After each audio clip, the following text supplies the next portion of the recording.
오늘은 갈라디아서 강의 마지막 시간이기 때문에 우리 짧게 전체적으로 복습하고 오늘 본문 들어가겠습니다. 갈라디아서는 총 6장으로 되어 있습니다. 1장부터 4장까지는 기독교 교리에 대한 부분이고 5장과 6장은 기독교의 실천에 관한 내용이 됩니다. 세부적으로 살펴보면 1장과 2장은 복음에 관한 내용이 됩니다. 다른 복음, 그리스도가 아닌 다른 복음과 무엇이 바른 복음인지 사도 바울은 말해주고 있고, 또 3장과 4장에서는 복음과 율법의 관계를 말해줍니다. 특별히 율법의 역할과 율법의 한계는 무엇인지 자세하게 설명해 줍니다. 마지막으로 5장과 6장에서는 복음과 성화에 관한 내용으로서 성도가 누려야 할 자유와 성도의 삶, 구체적인 그 내용에 대해서 우리에게 가르쳐 줍니다. 지난주 갈라디아서 5장에서 사도 바울은 그리스도인이 누려야 할 자유에 대해서 우리에게 이렇게 설명합니다. 예수 그리스도가 우리에게 자유를 주셨습니다. 그런데 우리가 예수 그리스도를 떠나 율법을 의지하기 시작하면 율법 전체를 지켜야 할 의무가 생기게 된다라고 합니다. 그래서 율법의 행위는 그리스도로부터 우리를 끊어지게 한다. 만약에 우리가 그리스도 안에 있으면 그 안에는 사랑으로 역사하는 믿음, 그저 행위가 아니라 사랑으로 역사하는 믿음이 있어야 된다라고 말합니다. 결국 율법을 의지하는 결과는 심판이고, 그리스도가 주신 자유로 우리는 율법의 종이 아니라 사랑의 종이 되어야 된다. 사랑에 매어야 되고 사랑을 실천하는 자들이 되어야 된다라고 말합니다. 그리고 사랑으로 온 율법이 성취되게 될 것이다 라고 우리에게 말해주고 있습니다. 그리고 이제 사도 바울은 어떻게 우리가 그리스도의 자유를 누리며 서로 사랑할 수 있는지 조금 더 구체적으로 우리에게 설명합니다. 우리가 성령의 인도하심을 따를 때 비로소 우리는 육체의 욕심을 이길 수 있다라고 말해줍니다. 그래서 우리 육체의 열매, 우리가 아무리 노력하고 힘써도 그것으로는 하나님 나라를 절대로 소유할 수 없다라고 말하며, 성령을 따라 사는 그 삶에는 열매가 나타나는데 그 열매는 온 율법을 성취하게 된다 말합니다. 그래서 우리는 날마다 우리의 옛사람을 십자가에 못 박음으로 성령을 따라 사는 삶을 살아야 된다라고 말합니다.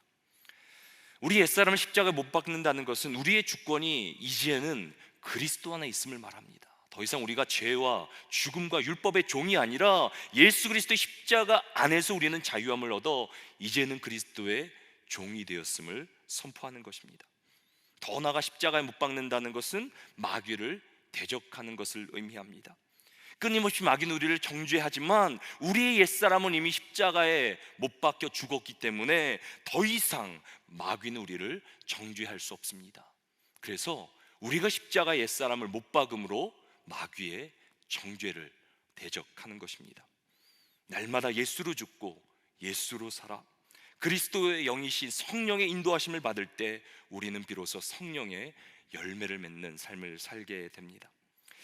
오늘 본문 갈라디아서 6장에서는 사도 바울이 성령의 인도함을 받는 성도의 삶이 이제는 구체적으로 어떻게 나타나야 되는지 우리에게 예를 들어 실제적인 삶의 모습을 소개하게 됩니다.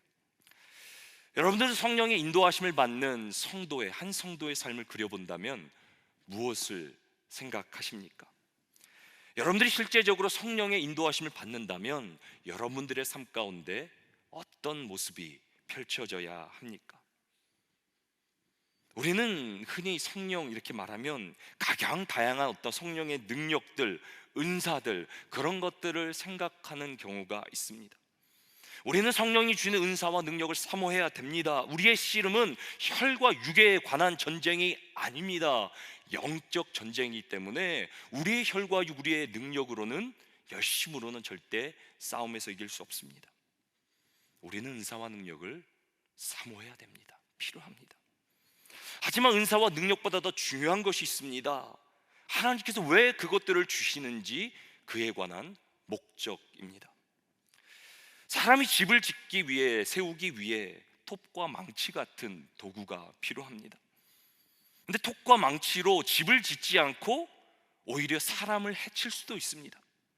마찬가지로 성령님이 주시는 은사와 능력은 목적을 이루는 도구인 것입니다. 그렇다면 은사와 능력의 궁극적인 목적은 무엇입니까?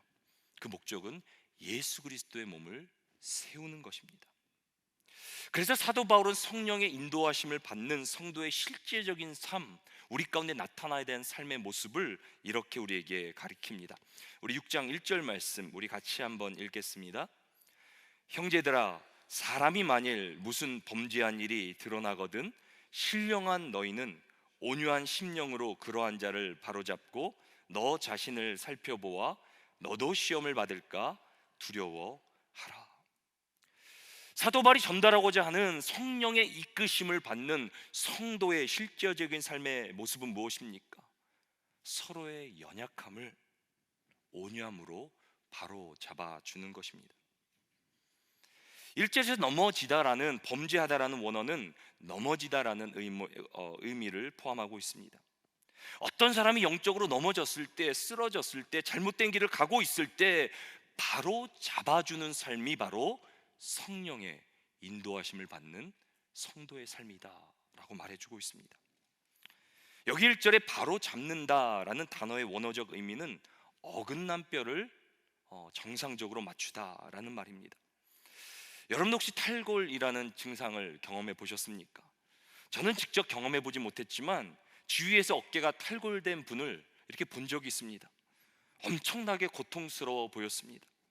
다행히 근처에 유도를 하셨던, 예전에 하셨던 분이 계셔서 그를 어깨에 이렇게 빠진 것을 잘 이렇게 껴주셨습니다.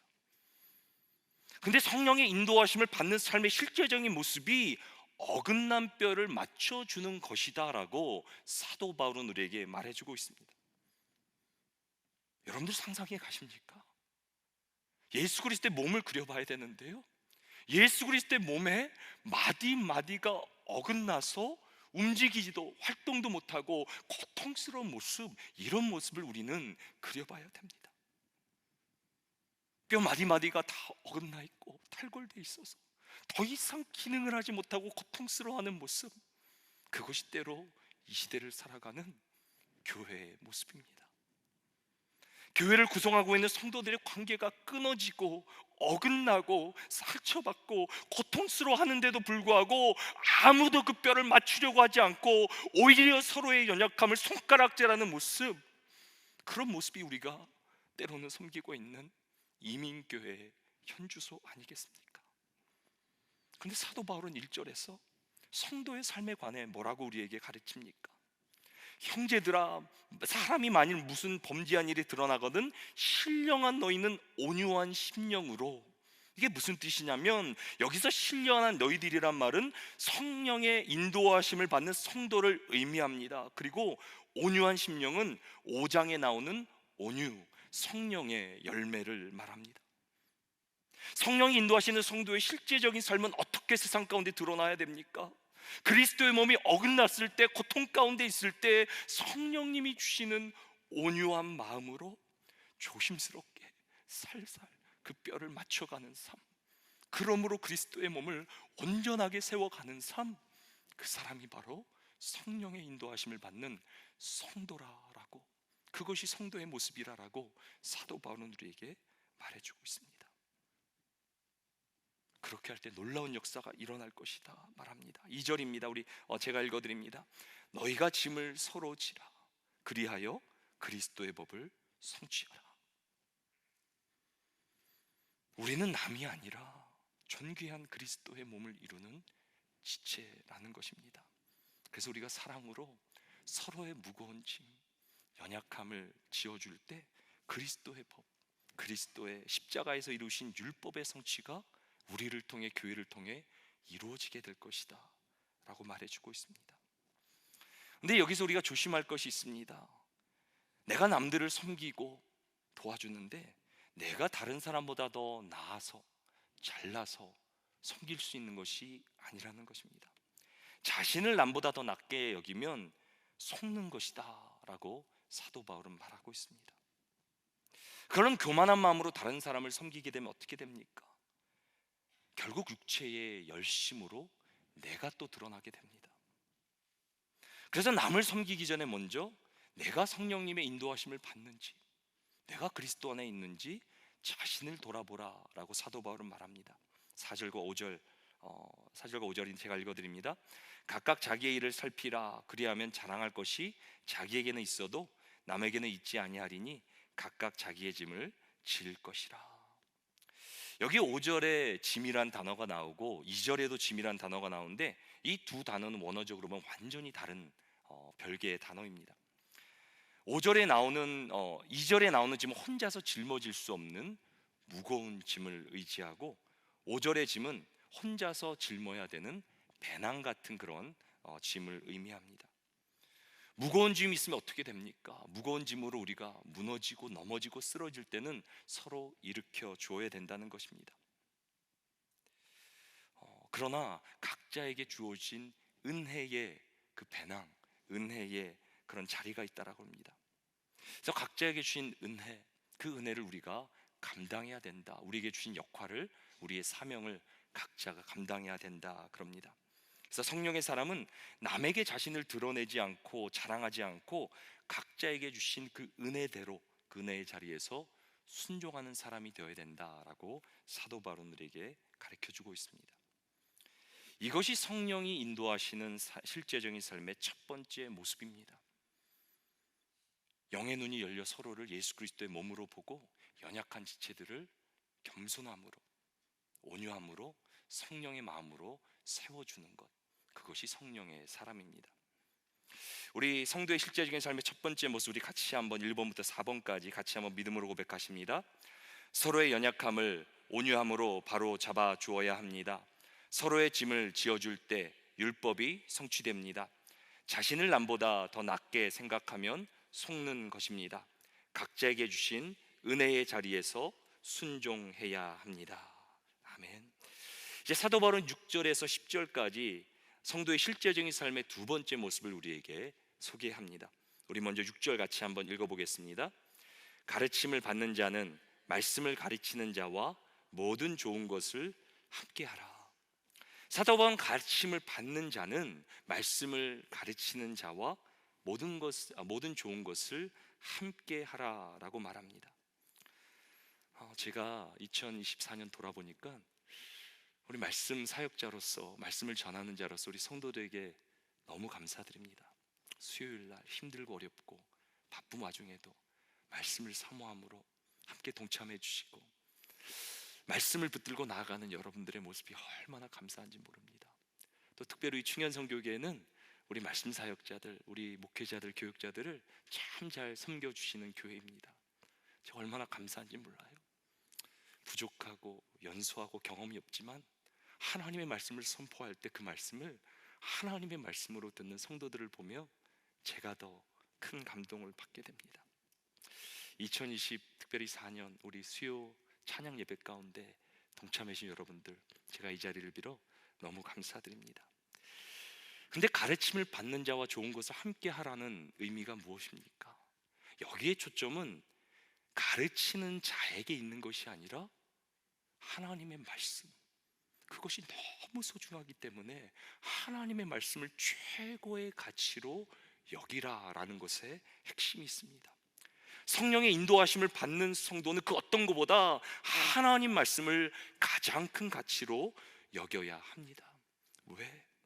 하나님 말씀은 능력이기 때문에. 하나님은 모든 만물을 무엇으로 창조하십니까?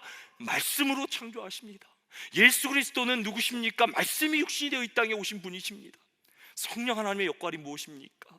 말씀 대신 예수 그리스도 우리 가운데 증거하시며 우리의 심령에 적어주시는 분, 그분이 성령 하나님이십니다. 그리고 살아있는 말씀, 이 말씀은 살아 운동력이 있기 때문에 속일 수 없다라고 사도 바울은 말합니다. 살아있는 말씀을 심으면 반드시 열매를 맺게 될 것이다 라고 사도 바울은 말합니다. 그래서 하나님 말씀을 지키는 척 스스로 속일 수도 없고 하나님이 모르실 것이라 그렇게 하나님을 모르실 거라 착각해서도 안 된다, 그렇게 말합니다. 사람이 무엇이든지 심으면 거두게 되는데 말씀에 놀라운 역사가 있음을 우리 가운데 가르쳐 줍니다. 6장 8절입니다. 자기의 육체를 위하여 심는 자는 육체로부터 썩어질 것을 거두고 성령을 위하여 심는 자는 성령으로부터 영생을 거두리라. 자신의 육체를 위해서 나의 열심으로 내 것을 찾아 사는 삶은 썩어질 것, 결국 내가 거두는 것이 썩어질 것이라고 말하는데요, 우리를 말씀 가운데 인도하시는 진리의 영이신 성령을 따라 심는 자는 반드시 영원한 생명, 영생을 거두게 될 것이다 라고 사도 바울은 말하고 있습니다. 그 사실을 믿는다면 우리가 어떻게 해야 된다라고 사도 바울은 말합니까? 우리가 성령을 따라 선을 행하되 낙심하거나 포기하지 말아야 된다. 절대로 멈추면 안 된다. 성령을 따라 끝까지 믿음을 지키고 나아가야 된다 말합니다. 여기서 선이란 성령의 인도하심을 말합니다.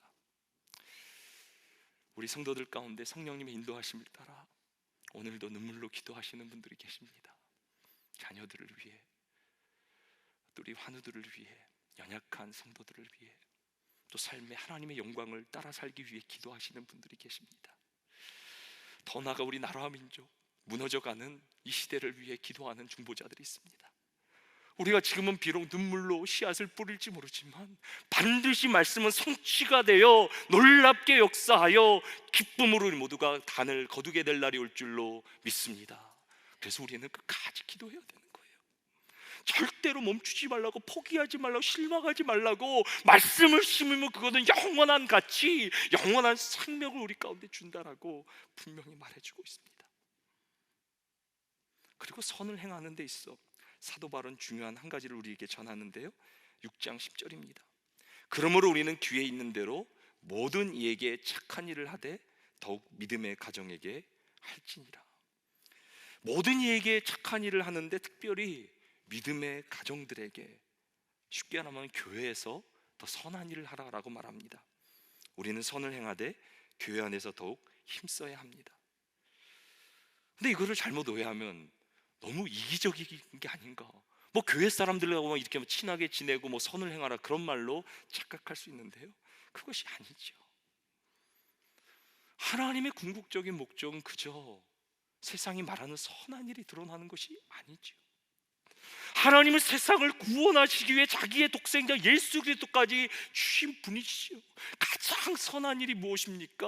그 아들을 통해 생명을 주신 그 구원의 역사가 일어나는 것, 그것이 가장 선한 거예요. 영혼을 구원하는 것, 생명을 살리는 것보다 더 선한 것은 없습니다. 우리가 가난한 자를 도울 수도 있습니다. 억압된 자를 세워줄 수도 있습니다. 하지만 교회가 세상에서 가장 할 수 있는 가장 큰 선은 영혼을 살리는 일, 구원의 역사인 줄 믿으시기 바랍니다. 그래서 예수 그리스도의 온전한 몸, 우리가 서로에게 선을 행함으로 정말 교회가 교회답게 예수 그리스도의 거룩한 몸처럼 세워져서 세상의 그 영광스러운 예수 그리스도를 바라보며 교회에 들어와 그분의 생명 가운데 머물게 되는 것, 그것이 교회를 향한 하나님의 뜻인 것입니다. 그리고 이런 모습이 초대교회 가운데 일어났습니다. 사도행전 2장 46절 47절 말씀 같이 한번 읽겠습니다.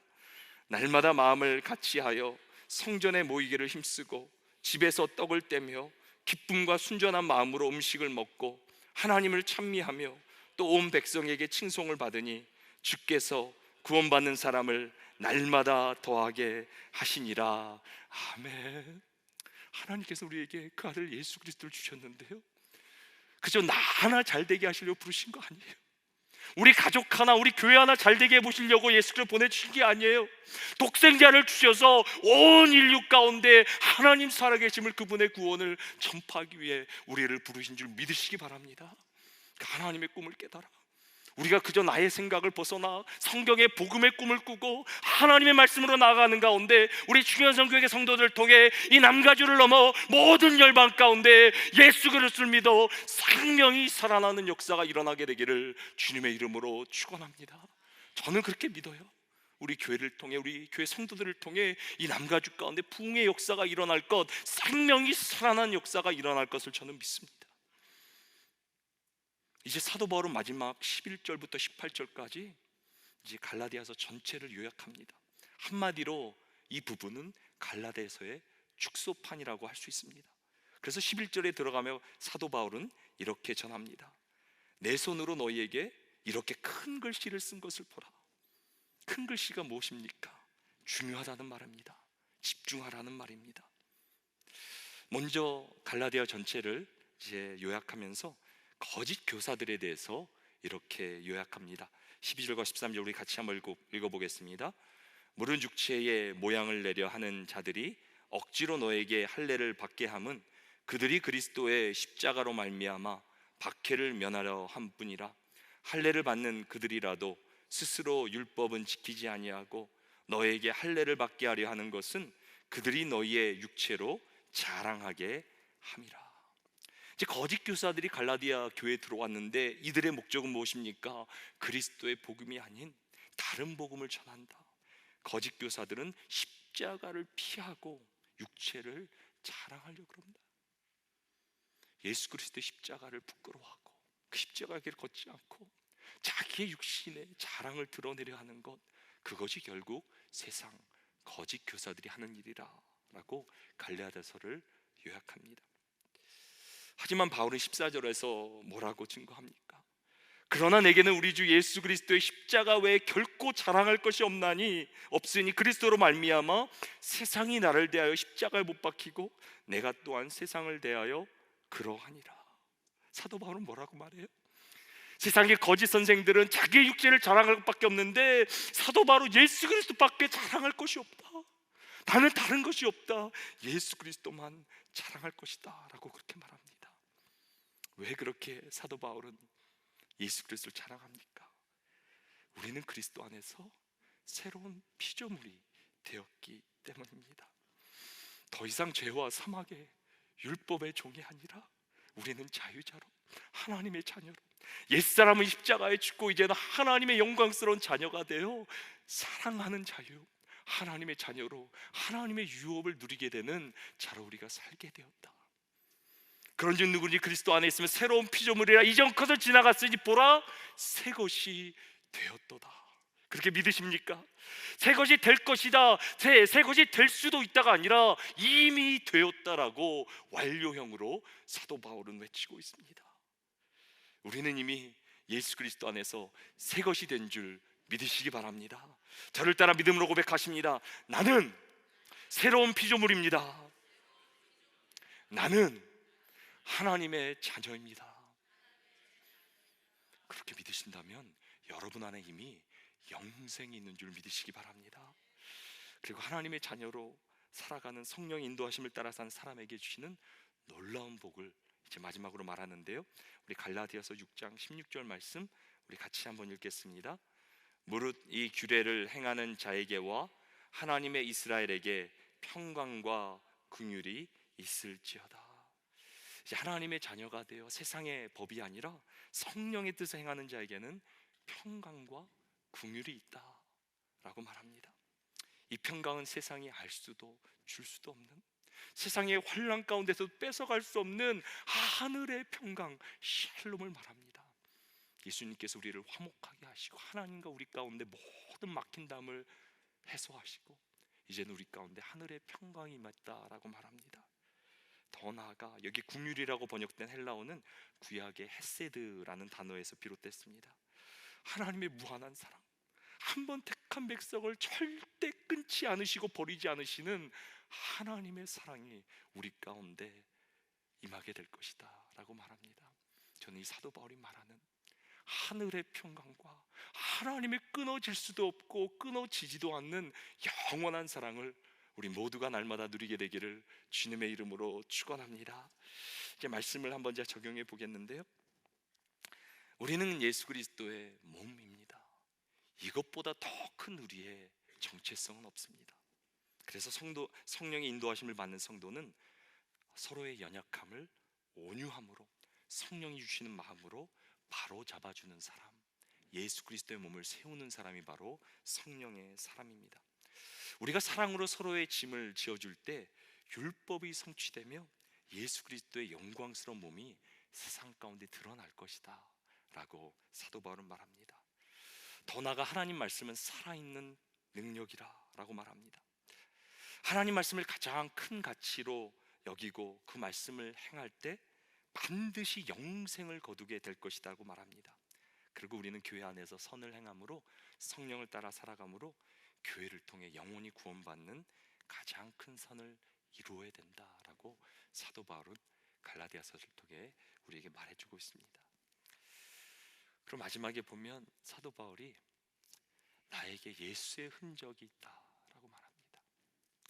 예수의 흔적.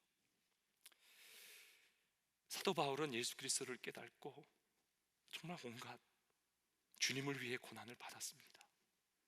채찍도 맞고 여러 번 죽을 고비도 넘기고 정말 예수 그리스도의 복음을 위해 몸에 흔적을 지녔다 그렇게 말하는데요. 근데 사도 바울을 제가 묵상하는 가운데 우리 주님이 생각이 났어요. 사도 바울은 연약한 인간이지만 우리 주님은 영광스러운 분 아닙니까? 그분은 절대도 흠이 없으시고 죄도 없으신 그분께서 이 땅에 오셔서 온갖 채찍과 찔림과 십자가에 못 박혀 돌아가십니다. 그리고 부활하시는데요, 그 몸에 우리를 향한 사랑의 흔적을 남기고 계세요. 도마에게 나타나시되 옆구리에 창으로 찔린 자국, 손에 못 자국, 가장 고귀하고 영광스러운 그분이 우리를 위한 고난의 흔적을 갖고 있더라고요. 여러분들에게는 고난의 흔적이 있으십니까? 정말 예수 그리스도를 위해 어떤 길을 걷고 가십니까? 주님 우리를 만나 주실 때 그분의 손바닥에 못자국과 옆구리에 창자국을 보여주실 텐데 우리는 그분 앞에서 무엇을 보여드리겠습니까? 사도 바울은 나에게 예수의 흔적이 있다, 주님의 십자가의 길을 따라 나에게 또 주님과 같은 그런 흔적이 있다라고 말합니다. 저도 날마다 저희도 예수 그리스도를 사랑함으로 십자가의 길을 걸어감으로 사도 바울이 말하고 있는 예수의 흔적이 우리 가운데도 일어나게 되기를 주님의 이름으로 축원합니다. 제가 한 가지만 제가 간증하고 오늘 말씀 마치겠는데요, 제가 여러 번 말씀드렸지만 저는 이게 저에게 어떤 교회를 깨닫는 제 목회철에 가장 큰 영향을 주었기 때문에 말씀드립니다. 제가 아틀란타에서 이제 풀타임 살기 시작하며 정말 교회에 대한 소망을 품고 갔는데 6개월 만에 교회가 깨졌어요. 그렇게 좋았던 교회였는데 교회가 깨져서요, 한쪽은 목사파, 한쪽은 장로파에서 막 어려운 일이 생겼어요. 공동회가 일어난 저는 의자는 안 된 것이 많았는데 하늘에 날아다닐 수 있는 게 의자라는 걸 처음 알게 됐어요. 저는 그때 교회가 이런 곳이 될 수도 있겠구나. 근데 제가 그때 안수 집사님이 계셨는데 저분만 없으면 교회가 참 좋은 공간이 될 것 같은데 교회를 참 힘들게 하는 분이 계셨어요. 제가 날마다 기도하며 새벽마다 하나님, 저런 분은 교회 없으면 참 좋을 텐데 왜 저분이 존재해서 교회가 왜 이렇게 힘듭니까? 그러고 기도하는 가운데 주님이 제 안에 이렇게 말씀하세요. 그도되 나의 몸에 지체라. 제가 그때 얼마나 주님 앞에 회개하며 울었는지 몰라요. 내가 주님의 십자가의 길을 걷겠노라, 내가 주님의 몸을 세우겠노라, 주님을 걷던 사랑하겠노라 결단하고 목회의 길을 찾아왔는데 주님의 몸이 아프고 찢어지고 냄새나고 그 성도가 주님의 몸으로 아파하는 가운데 제가 주님의 몸을 손가락질하고 더럽다 그러고 냄새난다 그러고 제가 주님을 핍박하고 있었더라고요. 제가 그때 회개하고 평생 내 사역 가운데 어떤 성도도 내 생각으로 판단하지 않고 주님의 몸으로 볼 수 있는 눈을 열어달라고, 저에게 그것이 브레이크드루였어요. 목회에 다른 게 아니라 성도들을 바라볼 때 아무리 힘들게 하고 어렵게 해도 그분이 궁일이 불쌍히 여겨 보이고 주님의 은혜가 필요한 사람으로 여겨지고, 그리고 많은 경우 목사 때문에 시험을 받았더라고요. 제가 너무 그 다음부터 성도들 죄송했어요. 목사도 부족한 자구나. 혹시 제가 은연중에 여러분들 가운데 상처를 드린 적이 있다면 죄송해요. 그리고 저에게 말씀해 주세요. 왜 그러면 목사하고 관계가 틀어지면 더 이상 말씀이 들어오지 않아요. 제가 그렇게 마음을 품진 않지만 행여라도 제가 여러분들 가운데 불편을 끼쳤다면 제가 여러분들에게 용서를 구하고 또 저에게 말씀해 주세요. 저는 그 사건 이후 평생 주님의 몸된 교회 우리 성도들을 가장 가치 있게, 왜? 나를 위해 십자가에 전부를 내어주신 주님의 몸이기 때문에. 우리 충현선교교회는 그 어떤 것보다 예수 그리스도의 몸된 교회를 가장 사랑하고 높이는 교회가 되기를 주님의 이름으로 축원합니다. 그렇게 된다면, 교회가 가장 영광스럽게 세워진다면 세상이 알 거예요. 세상에 소문이 날 거예요. 그리고 초대교회처럼 하나님께서 구원받는 사람들을 더해 줄 거예요. 여러분들 가운데 혹시나 마음에 걸리는 분들이 있다면 기도하세요. 기도하세요. 성령의 사람은 나를 십자가에 못 박아야 돼요. 내 생각, 감정, 판단까지도 못 받고 성령의 생각으로 나를 사로잡아 달라고. 그럴 때 우리가 가장 아름다운 예수 그리스도의 몸을 이루고 주님을 영화롭게 할 줄로 믿습니다.